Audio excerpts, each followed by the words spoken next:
Welcome to Love the Movie, Troy. This is Troy, and this is the channel where we talk about movies. So look, check me out. In this episode, we're going to talk about The Mandalorian. Now, listen, this is the 5th episode of The Mandalorian, and we're in for a treat this episode. This episode is titled The Jedi, and it is amazing. Now, this is going to be a spoiler-filled episode, just like all of them. So, if you haven't seen the episode yet, come back, watch it, and come back. Ahsoka Tano, she appears in this. I gotta say it right off the bat, and it's amazing to see. Ahsoka is such a badass character, and if anyone who doesn't know who Ahsoka is, she's a character that was introduced in the Clone Wars movie. The movie sucked. The character of Ahsoka sucked. And it's crazy how over time they made this character such a good animated character, better voice acting. You know, they made her have charisma. She was a straight up badass. And over time in Clone Wars and then in Rebels, she ended up being a beloved character by me and so many others, and she just made her live action debut in this episode of The Mandalorian, and it was beautiful to watch. I mean, the action was so well done. I gotta say, this is one of my favorite pure action anything in Star Wars. Ahsoka was dangerous, and that's how she should be. That's how this character is meant to be. She's a savage. And even though this episode is titled The Jedi, Ahsoka is not a Jedi. She used to be a Jedi, but now she operates on her own rules. So she reminds me of Batman. How Batman don't have any rules. He just do whatever the fuck he wants to do.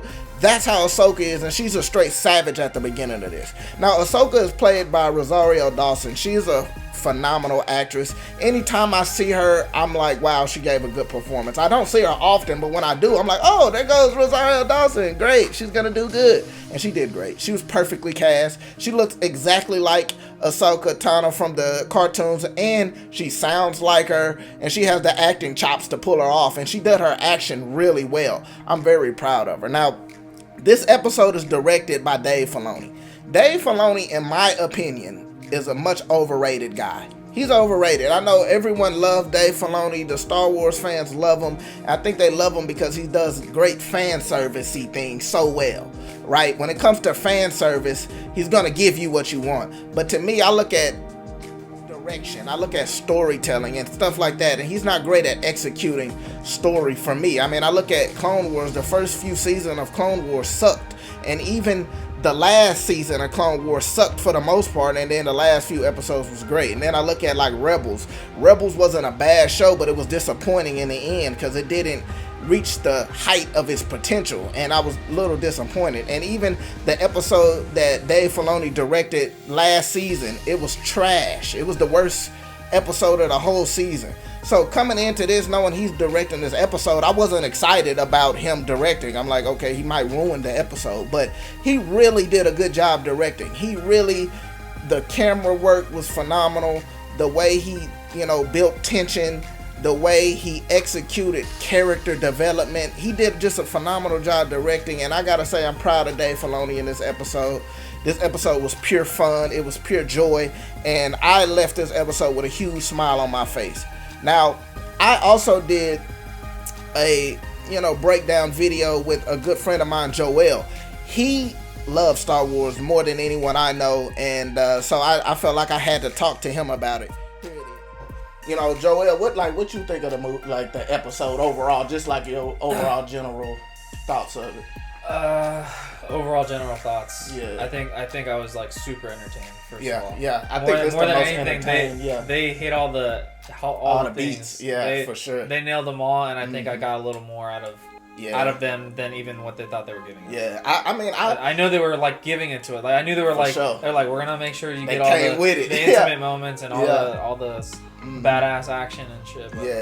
But they nailed it all. I think I was just overall They came with it.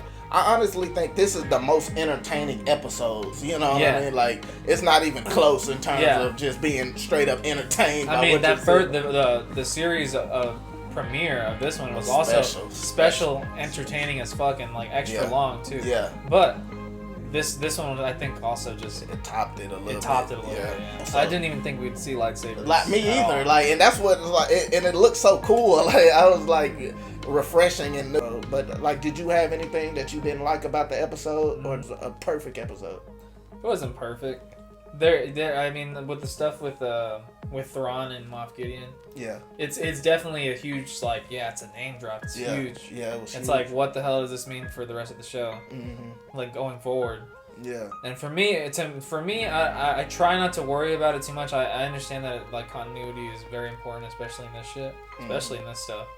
But I don't know how the show's gonna turn out, which is like, man, like once the show concludes, then I can see where it is continuity wise.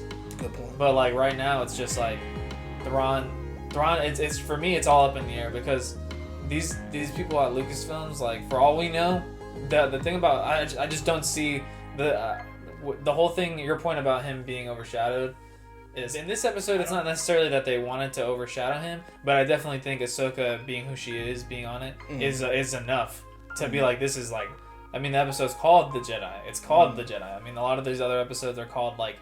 They're a lot of them are references to like Mando or like the Gunslinger or shit like that. It's just like, but I don't think it would just be kind of foolish on their part to consistently have this character that it gets overshadowed by people that are stronger than him. Yeah. He needs to be somebody that does face adversity and gets into shit, and it's not always easy. Yeah. But like he eventually prevails and shit. Yeah, that's why I like the first episode so much. Right, and that's why that was Joel's thoughts and his positives of what he thought about the episode.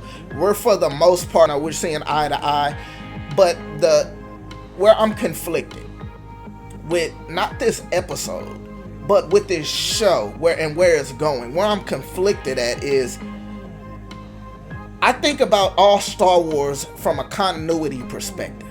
Everything that deals with Star Wars, I think about it from an overall arcing story. From the movies, from the books, from the television shows, the animated stuff, all of it, I look at it in a continuity perspective. And certain things can change the way you've always viewed Star Wars. And so one of the problems I have with Ahsoka being in this episode is nothing to do with the episode. The episode is phenomenal. But the problem I have with Ahsoka appearing in this episode is when you first watch A New Hope, you have the feeling that Luke is the last hope of the universe. That's why it's called A New Hope. And it's a little disappointing to know that Ahsoka's been around in the universe. Where was she? Where was she in Return of the Jedi when they had to take on the Emperor and the Empire? Where was she? You know, and how come Yoda or Luke couldn't sense her out in the universe? It's one of the things that is a little disappointing, and one of the things that Dave Filoni has as one of his flaws is he has a hard time letting characters go. When he create characters, he can't give them their beginning, middle, and end. You know, he gives them their beginning and he gives them their middle, but it's hard to let them go. I felt like at this point, Ahsoka should have died somewhere in the war. Like, how is she still around? This is post Empire. They're done. Now, I'm sure they're rebuilding the Empire or First Order or whatever the case may be, but it's just hard for me to believe that she's still up and kicking and just doing Ahsoka stuff. And that's just my problem with Ahsoka appearing. I love Ahsoka and I loved her in this episode, but where has she been? And maybe that's answers that will be answered later on.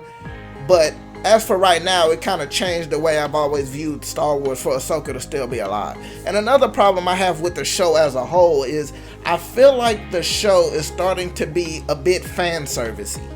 It's, you know, season 1 was about Mando, about his character development, his love for Baby Yoda, and that relationship and that bond growing. And it had badass action. We're only in episode 5, and we've already met Boba Fett. Well, seen Boba Fett. We've already met Bo-Katan.